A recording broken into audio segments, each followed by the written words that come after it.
by JOE CALLAGHANspecial to the StarTues, July 10, 2018 Saint Petersburg, Russia. Samuel Umtiti landed with a thud, sprinted 6 or 7 strides due to nothing but sheer momentum but then slowed.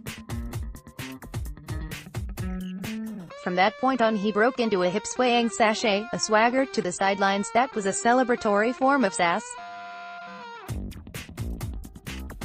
Welcome to the France of 2018, all power, all pace and peppered with style and swagger when the moment presents itself.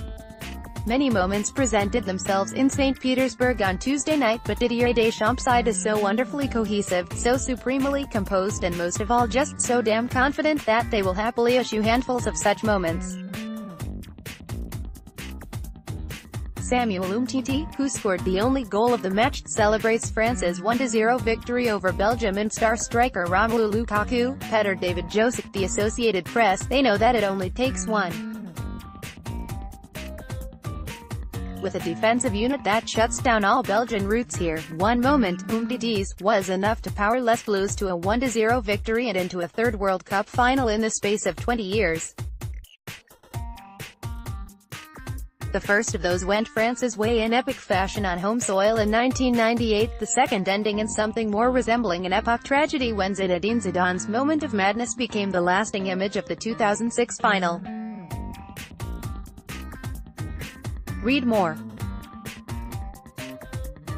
A Brexit-weary nation hopes it can count on England. At long last, Brazilian female sports journalists start leatherwork campaign to combat sexual harassment. The English are finally singing, "Football's coming home," again no matter how Wednesday's second semi-final between England and Croatia in Moscow goes. You sense France has already reached out and touched the World Cup with one hand.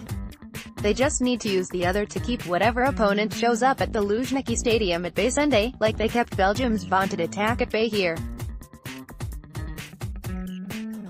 Belgium threatened plenty but never where it mattered. Eden Hazard and Kevin De Bruyne roamed the periphery of France's rearguard but rarely pierced through Umtiti and Raphael Varane, the stony, steely heart of the tournament's best defense. On the few occasions they did, Captain Hugo Lloris was never fussed in the goal. In front of the back four, Paul Pogba and N'Golo Kanté marshaled the middle of the battlefield like veterans of decades of these kind of skirmishes, not two guys in their mid-20s who present themselves as the oddest axis in the game.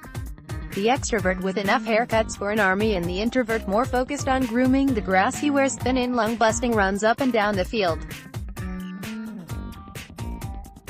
Restored to the lineup, Blaise Matuidi added another unrelenting body to the battle. On the occasions when they did counter, the threat came from everywhere but nowhere more so than the mind-blurring feat of Kylian Mbappé, the teenage dream come true who provided the game's most magical moment, a pirouette flicked pass inside to Olivier Giroud, who could have extended France's lead. He didn't, but then he didn't need to. And that, in truth, is France's greatest quality. They can do it all, but they don't have to. They're content to do enough. It's a ruthless pragmatism that you can't help but marvel at. It was exceptional, Deschamps said out on the pitch shortly after the final whistle. I'm very happy for my players. We showed character and the right mentality. It was very hard for us tonight. We worked hard defensively. A little later when he had gathered his thoughts in time for the post-match press conference, he again spent much of his time praising his players, but he did speak of destiny too. For the man who captained France to that glorious triumph in Paris 20 years ago, inspiring a second golden conclusion at this World Cup would put him in the pantheon. Yes, everyone has their own destiny, added Deschamps. We try for that destiny to be as beautiful as possible. Are there comparisons between 1998 and now? Perhaps, shamefully for FIFA, the sides had been greeted by swaths of empty seats when they entered the arena. A couple of thousand never actually filled up. The corporate brigade may be tied up with myriad other offerings in this remarkable city.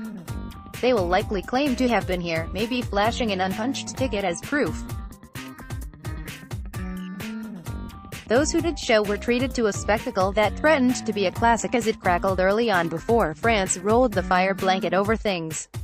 For Hazard and De Bruyne and the rest of this golden Belgian generation, it was not the fitting finale that had been promised.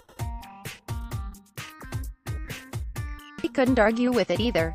We couldn't find that little bit of magic or bit of luck. That was the difference, lamented manager Roberto Martinez. That first goal was going to be vital. You would have seen France open up, and unfortunately we didn't get that goal. It's a very small difference of a centimeter. France had struck right when they needed to, as Belgium threatened to grow again after the interval. They had burst back out after the break and looked to get spearhead Romelu Lukaku more involved. But on 51 minutes, Giroud's tireless donkey work earned a corner. A World Cup that has played host to the revival of the set piece had another up its sleeve. Antoine Griezmann whipped in a cross that was pleading with anyone to come meet it. Enter Umtiti.